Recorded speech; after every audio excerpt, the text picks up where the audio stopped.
What your parents have कभी देखी है? 2 crore in cash. ऐसे कंटेंट पर ताली नहीं, तमाचा चाहिए। तमाचा सभ्यता का, समाज का, संस्कार का, संस्कृति का, सरोकार का, सुविचार का, बोलने के अधिकार का। अरे भाई साहब, बोलने का अधिकार मिला है बेशर्मी का नहीं, बदतमीजी का नहीं, अश्लीलता का नहीं, फुहड़ता का नहीं। मतलब काले कमरे में काला पर्दा लगाकर अगर आप गाली देते हैं तो वो डार्क कॉमेडी नहीं है। डार्क कॉमेडी के नाम पर माता पिता के बारे में छिछली गंदी बातें करना, उनके प्राइवेट पार्ट्स का जिक्र करना, पैसा कमा लिया तो किसी को पैसे का लालच देकर कहना कि 2 करोड़ दूंगा आके मेरा। बात की शुरुआत से लेकर बात के अंत तक अनगिनत बार मां बहन की गालियां देना, यह कॉमेडी नहीं हो सकती। स्पष्ट शब्दों में कहे तो यह नीचता की पराकाष्ठा है। ये बड़ी अच्छी बात कही आप। रणवीर को इस देश के तमाम दिग्गज फॉलो करते हैं। आज वो सब इसकी घटिया सोच से वाकिफ हो चुके हैं। हालांकि रणवीर को शायद यह एहसास नहीं था कि यह भारत है, वो देश जहां पर मां बाप को ईश्वर का दर्जा दिया जाता है। ये कोई पश्चिमी देश नहीं है जहां पर फैमिली की कोई वैल्यूज नहीं होती है। रणवीर ने विदेशी शो से सवाल तो कॉपी कर लिया, लोगो चुरा लिया, मगर ये सवाल ने उसकी सोच को, उसकी परवरिश को उधेड़ कर दुनिया के सामने रख दिया कि ये आदमी कितना गंदा, कितना बदबूदार, कितना घटिया है। अपने मां बाप को आपत्तिजनक स्थिति में देखने का शौक, फिर उसमें शामिल होने का शौक। पैसा कमा लिया तो एक व्यक्ति को 2 करोड़ दूंगा, ये करोगे? छी छी, शेम। चलो भाई, देखो अब मैं क्या।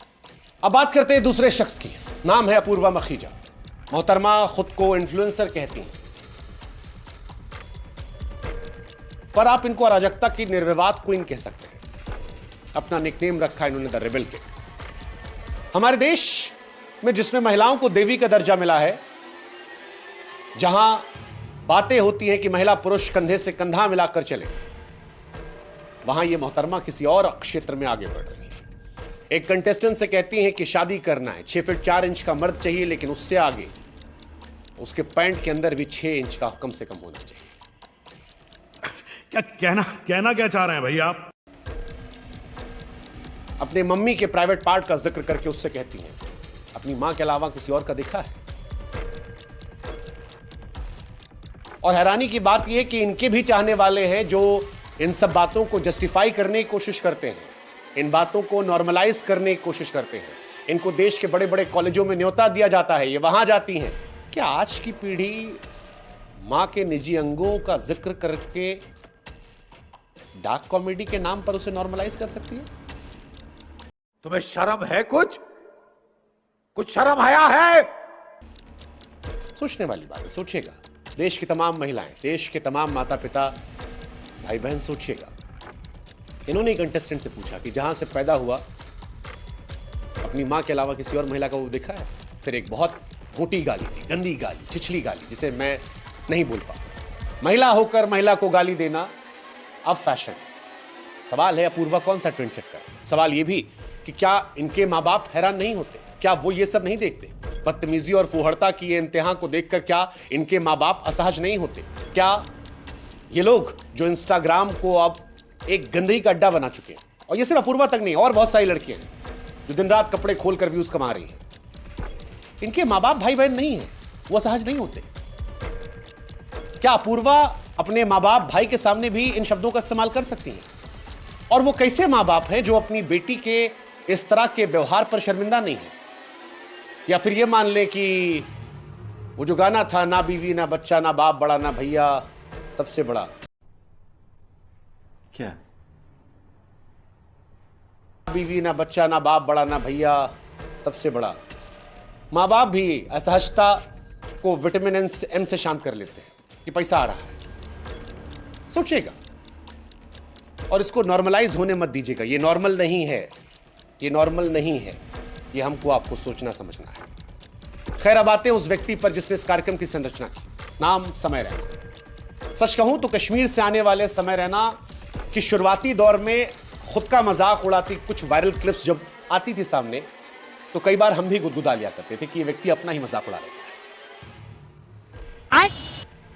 फिर धीरे धीरे जब और क्लिप्स आने लगी तब समझ में आया कि समय रैना ने गिरने को ही उत्थान मान लिया है और कॉमेडी के नाम पर अपने माँ बाप, नानी, नाना सबको बेच डाला है।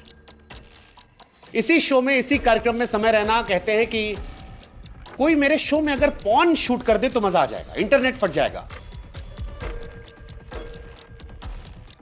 हालांकि समय को लेकर बहुत सारे लोगों का मानना है कि ये जो घटना हुई है, जो पूरा विवाद हो रहा है, इससे समय को नुकसान नहीं होगा। वो कहावत नहीं, नंगा नहाएगा क्या निचोड़ेगा क्या। समय यही करते आए हैं, वो यही कर रहे हैं, इसलिए लोग हैरान नहीं है। लेकिन आप बात तो सही है।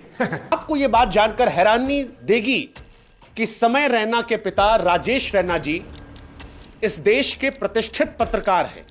उनके पढ़ाए सिखाए बहुत सारे लड़के आज देश के बड़े बड़े चैनलों में बड़े पत्रकार हैं। लोकतंत्र के चौथे स्तंभ रहने वाले राजेश रैना जी के सुपुर्द जो हैं, क्या उनको देख उनको आज अपने बेटे पर शर्मिंदगी नहीं हो रही? समाज को सही दिशा देने वाले राजेश सर, अगर आज ये वीडियो आप तक पहुंचा है या आप इसे देख रहे हैं तो एक सवाल हमारा आपसे है कि अमिताभ बच्चन के सामने बैठने पर जो आपको गर्व की अनुभूति हो रही थी, आज क्या मन में सवाल नहीं आ रहा कि परवरिश में कहीं कमी नहीं रह गई? अरे कहना क्या चाहते हो?